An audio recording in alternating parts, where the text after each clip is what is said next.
Yo, what is good, my fellow deadheads? Your overlord has returned with yet another Kaiju number 8 video. And guys, I know this one took a little while, but that is because I have been waiting for the Steam version to get closer and closer. But it is to a point now where the Steam version is like 9 days away, so we're just a little over a week before the Steam version releases. And I thought it was finally time that I put in my card, I don't know, for making a video, a guide on weapons and other things, of course. But we're going to start off with the weapons guide because weapons are so important, but weapons can be a little bit confusing for a lot of people. So if you guys do like guide videos like these, you can go down below, hit the like, hit the subscribe, hit the notification bell so you can get notified every time the Dead Man hits the Kaiju guide glide. There we go. And you can also comment down below and let me know what you guys want to know. But guys, the more views, the more likes, the more subscribers that we get, the better off the Dead Man is. We can all evolve today. The Dead Man is very close to 1,000 subscribers. Once we hit 1,000 subscribers, it is only up to 10,000 from there, and then 100,000, and then 1,000,000. But I'm very appreciative of everybody who is following and supporting the Dead Man right now. These next few videos are going to be very impactful because they're going to gap that threshold from before 1,000 to after 1,000. So again, I definitely do appreciate everybody who is here right now, and I appreciate everybody who will be here in the future right now, even though they are not here yet, because all great things come aligned with fate. I don't know where I was going with that, but we're going to go ahead and get right into the guide. Where can you get weapons? A little bit of a wardrobe change because it is kind of hot in here. The place where you pick up weapons is the gachas. End of guide. No, I'm kidding. So guys, the first place that you can pick up your weapons is actually from coming to the banners and summoning for characters. You can see that every character that releases in the game does release with a weapon specific to them. Even the general standard pool characters basically all have a weapon designed specifically for them. I do think that some of the other weapons that you can get in the game that are besides this summon system right here, because there are other 5-star weapons that you can get that we'll go into, I do think that some of the other 5-star weapons are a little bit better for these characters, but that is very, very specific use cases depending on the character that we're talking about. For the most part, Kikaru, Mina, Isao, Narumi, and Shinonome, their weapons in this banner are probably the best weapon for them. You can see here that we have an axe for Kikaru. So right now the basic weapon types in the game are axes, cannons, and I'm reading these in order of how we can see them right now. Axes, cannons, twin swords, gun swords, Gatling guns, and then gauntlets. Then we also have shields added into the game with the introduction of Sagan. And that is it, I believe. And then ARs, obviously. We have ARs as a weapon as well. The one AR that I'm thinking of in particular, the newest one that has come out, goodness if I could find it, the newest AR that has come out would be AR Boreas, which was a weapon that came with the Ice Rhino, but not right here. If we come down to right here at the appearance rates, you can see AR Boreas right there as well. So that will complete all of our weapon types. So in all there is 1, 2, 3, 4, 5, 6, 7, 8 weapon types in the game. Shield is just not being shown right here. And Kaiju number 8 cannot wear a weapon at all because he is a Kaiju. So as of right now, 8 different guaranteed weapon types in the game.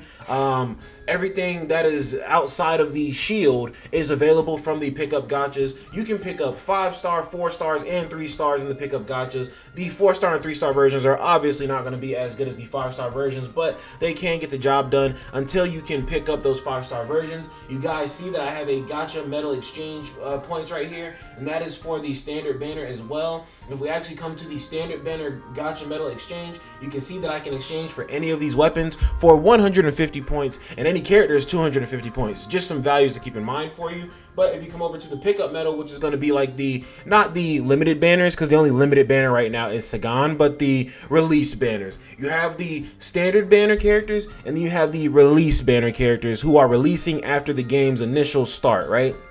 All of those characters' weapons are going to be right here as they release. But you can see, like, even Reno's banner has been going for, like, it's been going since the 19th, I believe. So it's been going for 4 days. Yet Reno's stuff is still here in the shop. So even after these summons are done, the character and their weapon do remain in the shop. So you can pick up their weapon even if you do not get lucky, if you get shafted. For instance, when Hoshina dropped, as soon as Hoshina dropped, I bought him and I bought his weapon because the weapon is a very important part of characters' kits, as you will find out. But let's go over to some other ways that we can get weapons. So guys, this is the Defense Force Pass, which is the battle pass in the game, which it would stand to reason why you wouldn't want to buy this pass, because they did kind of do it in a way where they showed you that we had 70 levels worth of things to grind, and then it turns out at level 50 the rewards actually stop and the rest of it is just credits. So if you do not want to purchase the battle pass, very understandable, not as high of a value as you think. The only reason why I purchased the battle pass is because I had grinded out everything in the game as a free-to-play player,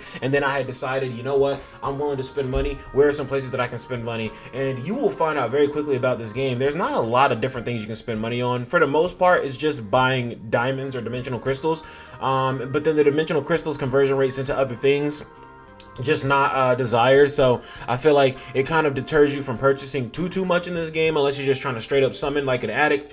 But if you guys purchase the premium pass, actually there's not only one but two of these little silver boxes right here, and these two little silver boxes actually allow you to select weapons from them. And there's another SR or 5-star line of weapons. I'm gonna see if I can't find them real quick on Google just to give you the names of all of them. All right guys, this is the game with wiki right here, and you can't really see the axe itself, but pretty much if you are ever on any wiki or website at all for Kaiju number 8 and you see weapons that look like this, that means that those are battle pass weapons. These are what is it, weapon defense weapon box, it's called weapon supply box, which can be acquired from the premium pass level 30, or I don't know if that's based around level 30. I purchased it, just got it straight up, but then again, I already had the pass finished by the time I purchased it. So maybe I purchased the pass and then all the rewards just automatically dropped into my account. But it does seem like you have to farm to a certain point for the battle pass to actually get that. But this right here, this weapon, what is it? Crit rate plus 16% after the equipped unit defeats a kaiju,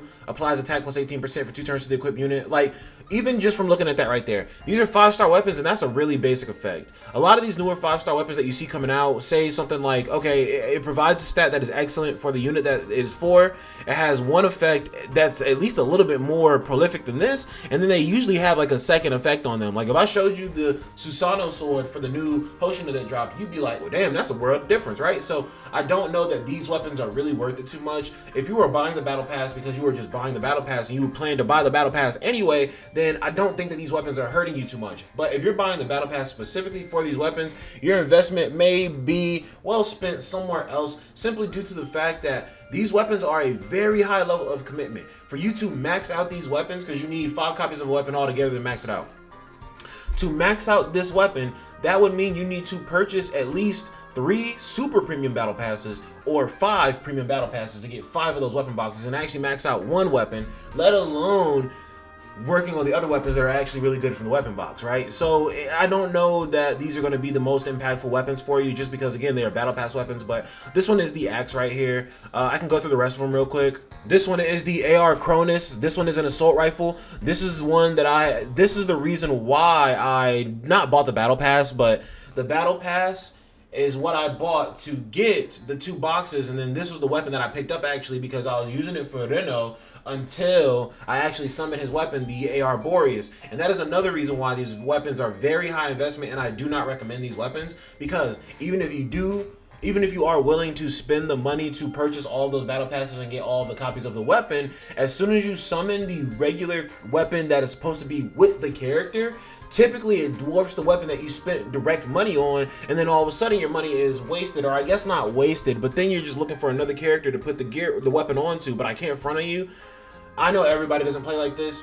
I am playing in a way where I am putting the weapons that I have on different characters like now. I'm trying to equip every single character with the proper weapon for them right now. And guys, I'm gonna go ahead and be honest with y'all. The assault rifles alone are gonna have to be another video, just because assault rifles are the most common type of weapon in the Kaiju number 8 series. So there are a million different types of assault rifles in this game, and I will actually just do a video going over each one of the assault rifles individually and talk about who is the best candidate for these assault rifles. But I just wanted to incorporate it here just because we are talking about the battle pass weapons. But we're going to go ahead and this one is crit rate plus 16% again. After activated unit activates combo skill, applies attack plus 6 for 2 turns to the equipped unit, max 3 stacks. Now, this is what I'm talking about. I'm pretty sure the crit rate that Reno gets from AR Boreas, and honestly I can check it right here because I only have it 1 dupe, but I am pretty sure the crit rate that Reno gets from AR Boreas, yep, is 24% starting out. So literally an entire 8% higher on the crit rate, which does make a very big difference. And what is that? What did I say this one is?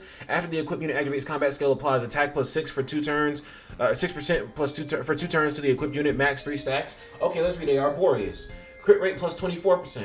After the equipped unit activates a combat skill, applies ice damage dealt plus 8% for 3 turns to the and ultimate gauge charge rate plus 7% for 3 turns, max up to 2 stacks. So 1 less stack, but more buffs, and the buffs are more impactful. Instead of just a straight up attack plus 6%, I'm getting a high percentage to ice damage dealt, which ice damage is this man's whole kit, his whole mechanic, right? But not only that, I'm also getting ultimate gauge charge rate added on. So that is why I say that these weapons are a bit regrettable to pick up, unless you already have all the weapons and you're just picking these weapons up to max them out over time and test them out on different characters. But then at that point, aren't you like a content creator anyway? But let's look at the next one. We have T-Rhea, which is a 5-star cannon. So this one is going to be for Mina. Crit damage plus 33%. And then when the equipped unit attacks a Kaiju that has 50% or less remaining HP, the equipped unit's damage dealt is plus 10%.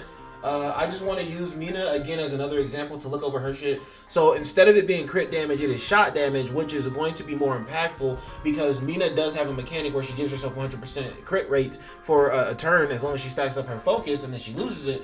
But instead of boosting her crit damage, which is not always guaranteed to be a crit, you can just boost her shot damage instead, which her normal weapon does, and it also boosts her normal attack, or boosts her damage on her normal attack, which is an attack you'll be using quite a bit, and also boosts her ultimate gauge charge rate. So you can see here, this weapon right here is based around how the Kaiju state is, but Mina's base weapon that I just read out is based on her state alone. Those are the best kind of weapons. The weapons that work off of the character and how their statuses are, not the enemies, because it's a little bit harder to control the enemy statuses. We have the SW Amino Torifune.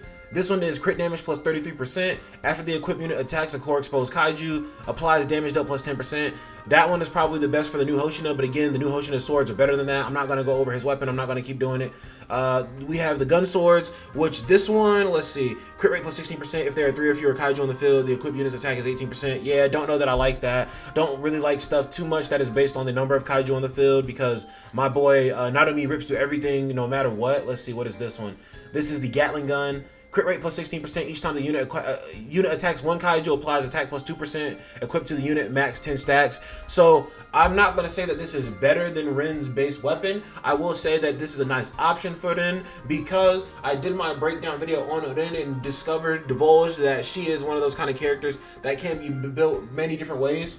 And I determined that she probably has like 3 different builds that you could try out with her. So I could definitely see this weapon working with one of her builds, just because Ren is so basic. I feel like there's just a lot of wiggle room on her kit, really.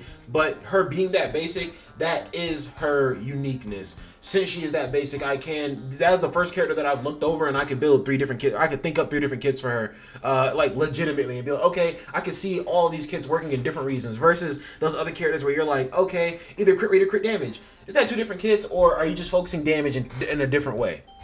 Then the last step, what weapon we're going to have from the Battle Pass is going to be the FS, which is Fist, Gauntlet, Fist, Vidar. And this one is going to be defense plus 23%. After the equipped unit activates normal attack, applies damage taken reduction plus 3 for 2 turns to the equipped unit, max 3 stacks. Pretty sure Esal's actual weapon provides damage reduction for the entire team, doesn't it? And it's not based around him doing the normal attack, which is an attack. It's not based around him doing the combat skill, but the combat skill is just a more beneficial skill anyway. So again, you can get the Battle Pass weapons if you like, but I definitely do not recommend them, just because I think that for what you are investing, the degree of what you have to invest to get them, and for them to easily just be able to be replaced right after, I think you might be disappointed with your decision making afterwards. I'm not disappointed with my purchase of AR Cronus, because again, like I said, I purchased the Battle Pass because I had planned to purchase the Battle Pass regardless, but nonetheless, did feel kind of bad when I picked up AR Boreas, especially when I knew I was going to get AR Boreas the whole time anyway. That was a little like, but either way, like I said, I picked up the weapons that I saw fit from the decisions that I made. Now, there is one more place that you can pick up weapons as well, and this one is going to actually be a free-to-play option. So you guys can see over here that we have something called Fierce Battle Area, And we get, as far as we know, we get a new Fierce Battle area, a limited one every 2 weeks, because this one, when it first came out, it said, this one came out literally a week ago and it said 14 days, and now we are a week in, we have a week left, and then this is going to reset whenever October 7th comes around, or right before October 7th, I guess. But the limited ones are basically ones that are not rating up, but making characters a little bit stronger, and they also provide you trials in the first 5 levels, which are the easiest levels, so you can just get a feel for how the character works, so that you can be tempted to summon more, basically. This is the permanent Fierce Battle area. This one has just been sitting here since the start of the game, has not been updated, has not been changed, but I am hoping that this one is kind of like a tower game mode. First 5 levels to get your feet wet, then afterwards, you know, you got harder difficulties right here, and I would like to see them increase the difficulty levels on this in the future, depending on the different kaijus that we're fighting, because I'm pretty sure as of right now, this stops at Kaiju number 10, and Kaiju number 10 giant form. They definitely got to put in some game original arts for the other kaijus we have never seen in the anime or manga. I don't know how many more kaiju we see in the manga, but yeah, they definitely got to implement those extra artworks in here, implement those extra boss fights in here as well. But yes, from here, whenever you beat this game mode, if you come down and look at the rewards, there are rewards that you get for getting all the stars, which is completing all 3 of the missions on each one of the stages, which the missions are typically nobody dies, beat within this number of turns, and then beat with an even lower number of turns, right? But that's the star missions. The actual rewards for just clearing the stage straight up are called Proof of Valor medals. And when you pick up Proof of Valor medals, you can actually go to the Proof of Valor shop. Let's go to shop here. Let's go down to Proof of Valor. And you can see here that there are 6 more weapons that you can actually pick up. Now, 2 of these are going to be ARs. One of them is going to be one based around speed. Another one is going to be one based around healing. Yes, this one is based around healing, right? And you might be wondering, there's no healers in the game. Yes, there's one healer in the game who is a 4-star, and though she is a 4-star, if you can give her the best healing possible and give her a 5-star weapon, I say go ahead and do it. Plus, this is a free-to-play system of picking up weapons, so I say definitely pick up whatever you want. Now, the only issue is you can pick up 1 copy of each one of these weapons every week, I assume, or maybe it resets every 2 weeks with the actual game mode, but I'm thinking that it's once a month. You can pick up each one of these weapons if you like, and I don't want to go over the effects of these weapons because these weapons are free to play. I had to go over the effects of the premium battle pass weapons because those are not free to play, and I just wanted you to hear the effects and how simple they were, so you don't just think like, okay, because I'm paying big money, I'm about to get some big effects. Like, no, those are just really simple effects, and they're just kind of like fillers if you can't summon the base weapons already. But again, don't know if that investment's worth it. This investment's a little bit more worth it because this game mode resets every 2 weeks.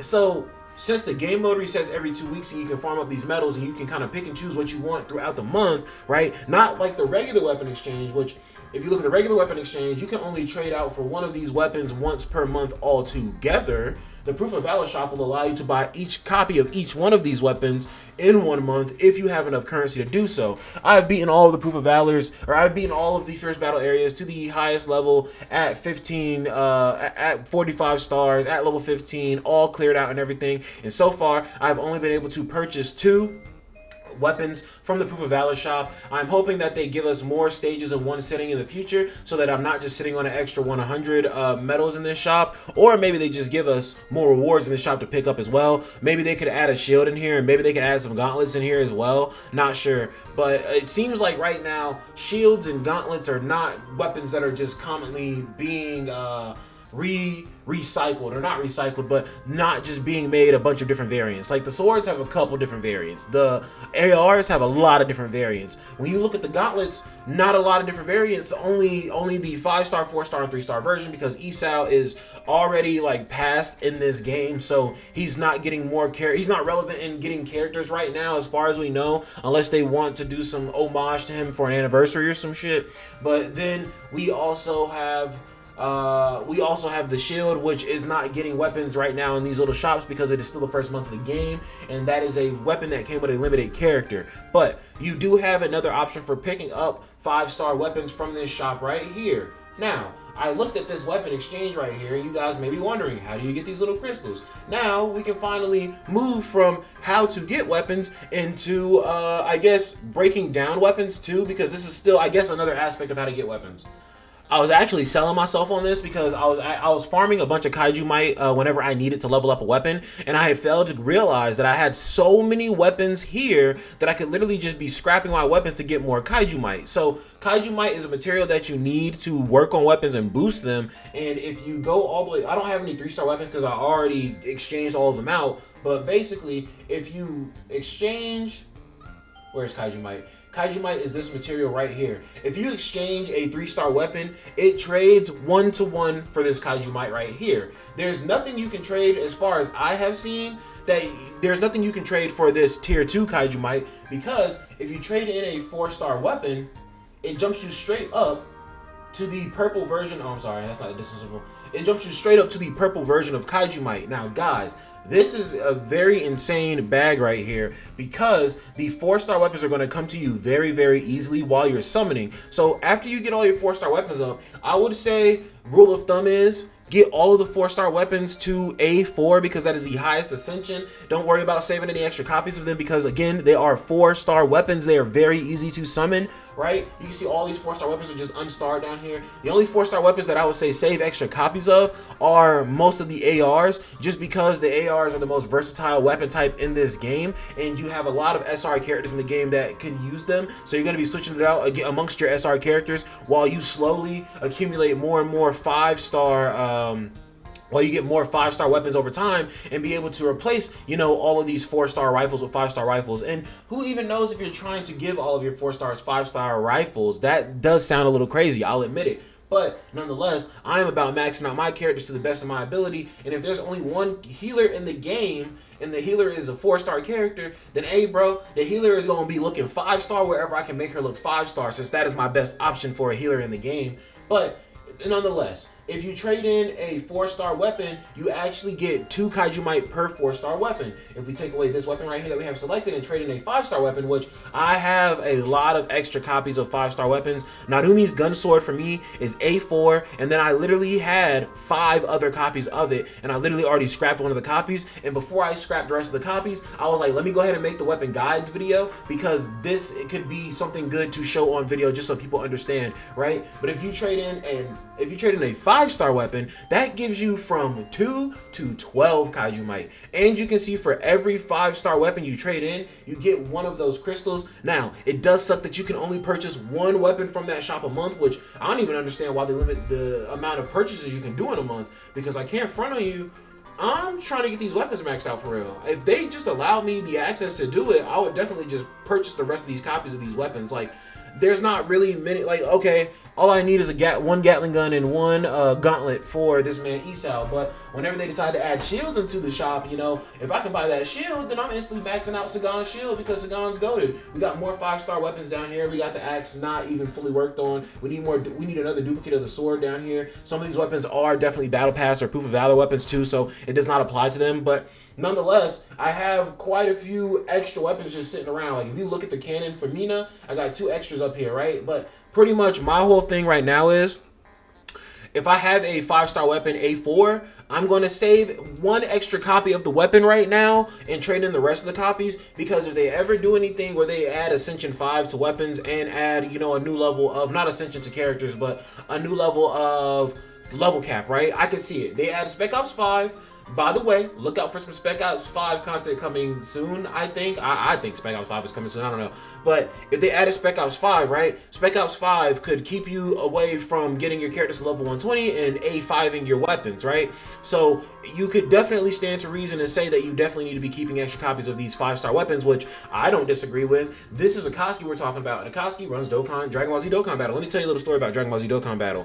Once long ago in the Dark Era, back when Dokkan, you had to use a transfer code to get your account back and couldn't link it to external accounts, right? There was a time when you summoned characters for Dokkan and you would just fuse them into the character for extra super attack levels, and that was the most efficient use of characters, right? And then any extra copies of the characters you had, people would just get rid of them, or I got rid of them. A lot of my friends that play Dokkan just got rid of the copies because they're like, I don't need them, or they use them for super attack level on other characters. Then, once upon a time, they introduced the duplicate system. And when they introduced the duplicate system, a lot of people were pissed off because they traded in a bunch of units and used a bunch of units for super attack level, when in all reality they were just going to implement a system that was going to make the duplicates useful, but they waited a long freaking time to do it, right? So instead of getting caught off guard, I would say hit a nice little middle ground. I would say if you do have a weapon maxed out, maybe save an extra 1 copy of that weapon just in case they do some extra form of ascension for that weapon. That way you can at least start off the ascension, and if you need more than 1 copy of the weapon, at least you already started the new level. At least you've already gotten access to the new level of power that they have introduced with the weapon. Does that make sense? If they added a new ascension level for weapons, and even if they added 3 new ascension levels for weapons, if you already had 1 copy of the weapon and had the weapon maxed out, you can at least get the weapon to A5 as opposed to A7, and getting it A5 is still more powerful than just having it sit at A4. So at least you're somewhat prepared, not fully prepared, but somewhat prepared. But what I am going to do in this video is I'm going to just go ahead and trade in all of these 5-star weapons that I have unfavorited, and all of these 4-star weapons as well. You can actually just come right here to the select all button and press 4-star weapons, and if you press it again, you can select 5-star weapons as well, and then you see that this is going to net me a total of 190 of the huge Kaiju Might crystals, which is very big, very good for leveling up your weapons later on. And also we're going to be getting 5 of these little duplicate crystals, which as soon as the shop resets, I will only be able to purchase 1 thing from the shop, which is unfortunate, but nonetheless it is a cool system and I will still be making use of it regardless. If we come to the actual training section of the game, if you look at the basic materials section, right here we have Kaiju Might in the middle. So this is where you're going to be farming your materials to pick up extra weapons. And guys, I'm just going to give you a general rule of thumb for these training stages. When you start out the game, you're only going to be Spec Ops level 1, I guess, even though it doesn't specify Spec Ops level 1. You're only going to be Spec Ops level 1. So you're only going to be able to beat any of these training stages up to difficulty 2. They will not permit you to go past that until you get to level 15 and you unlock Spec Ops level 2. Then after that, you can play stages 3 and 4, and then you can go up to level 30 and unlock stages 5 and 6. And then after that, you unlock Spec Ops level 4 at level 40, and then that's just kind of like character growth type of stuff versus the actual stages being locked behind it. But guys, rule of thumb for these stages. When these were the only 2 stages that I had available, what I did was this stage and then this stage, and then I pivoted to another dungeon, because every first time clear you do, let's see if I can find a stage. Every first time clear you do gets you an extra 50 XP, and every base clear that you do on any stage gives you 50 XP. But if you do the first time clears on every stage first, you are getting an extra 50 XP on every like little training stage that you're doing, versus spamming the same training stage over and over again and getting 50 per run. Do you see what I'm saying? So instead of spamming stage 1 over and over again and getting 50 stamina per run, instead of doing that, when I'm farming this, which this is a weird case because these battles you're only allowed to do 3 times a week, but next week, right, when this resets, or on Sunday, I'm sorry, when this resets, I'm going to do these first 3 stages right here because they're already unlocked for me. But next week when I come back, afterwards, I'm not going to farm stages 1 through 3 again because those give me less experience. I am still trying to min-max my experience while also grinding things, right? And it only makes sense to beat the higher stages so you can farm the higher stages later, right? So I'm going to come back and do stages 4, 5, 6 the week prior, because that's going to give me 300 experience for doing these 3 stages versus giving me 150 experience for doing these 3 stages. But I just wanted to use that stage as an example. That is how you're going to run every stage in the game, right? So instead of being at Spec Ops level 1 and beating stage 1 and then stage 2 here, and then farming a bunch of Kaiju Might and trying to get your weapons leveled up early on, no. You want to, okay, let me go over here and beat stage 1 and stage 2, because that's netting me the most experience. The more experience you get, the faster you advance to Spec Ops level, the faster you can advance to the next levels of these training stages, the faster you can beat all of these levels. I would say once you have all of the levels unlocked, so once you're at Spec Ops level 3, once you have all of these levels unlocked and you can actually attempt all of the stages, I say attempt them all one time, even if you don't 3-star clear them, just to get the most XP out of them that you can, and then you can go back at a later date and try to get the 3-star clear on it later on. But yes, this is going to be the area where you come to farm your weapons, or your materials for leveling up your weapons. And let me go back and look at my weapons in general on a character and see if there's anything that I'm forgetting. Almost forgot, chat. When you're limit breaking weapons, the weapons are going to be kind of dependent on what the weapon provides for the character and the type of damage it does, right? So this is a slasher weapon, and the main stat for the weapon is speed. All right, cool. So, and I'm just realizing this myself actually. So we're learning together, chat. Actually, pretty cool. This right here is specifically for slash type. What you can see, it says slash in the name of the stage. So if I have a sword or an axe, I know I'm going to need some slash type materials to level it up. But then also, since the weapon provides speed as a main stat, they want you to pick up wyvern type drops for it as well. Don't be confused with the actual wyvern type uni parts, right? No, it is saying to come to the wyvern type training. So let's see. This is in the okay, it didn't even let me see it right there. But this is in which stage? This is in attribute material slash. So that's where this is right here. This is where it's going to be what the damage type is for the weapon. That's where you're going to get this material, because you can see here slash, blunt, shot, and then it has elemental over here, right? Then afterwards, to pick up the actual other material for the base stat that it provides. Okay, cool. Since the base stat it provides is speed, wyverns are like speed type enemies, I guess, and that's where you're going to be picking up the wyvern type materials. And you can even see here, while I'm farming the wyvern wings, I'm also farming the slash material as well. So a lot of the slash characters in the game are built around speed, or have some level of speed in their kit, or work better with speed, right? So I guess a lot of the slash type weapons just have speed built in, and the speed stage also drops you slash weapons. And does the slash stage also drop you speed weapons? I don't think so. Yeah, no, the slash stage does not also drop you speed weapons, but it just drops you higher levels of the slash weapons. But guys, I can't really think of anything else for weapons. I think that's about it. But if you guys, one more just roll of advice.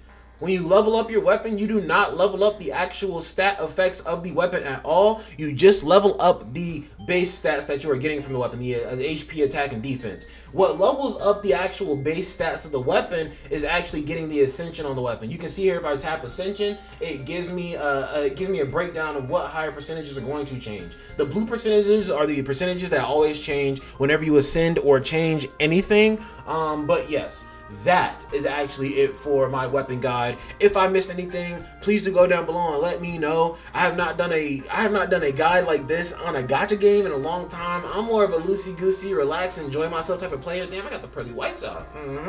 But I'm more of a loosey-goosey, relax, enjoy myself type of player. So I have not done a guide video in a very long time. Again, if I missed anything, please do go down below and let me know, so I can go back and double down and give you guys the information that you need. But if you guys did enjoy this video, then you can go down below, leave a like on the video, hit the subscribe, hit the notification bell, and get notified every single time the dead man hits the kaiju glide. And you can also comment down below and let me know what you want to know. But I just want to let y'all know Hoshina is my favorite character in the series, and damn is this number 10 suit Hoshina fun. But y'all have an excellent day. Peace out. The dead man does love you.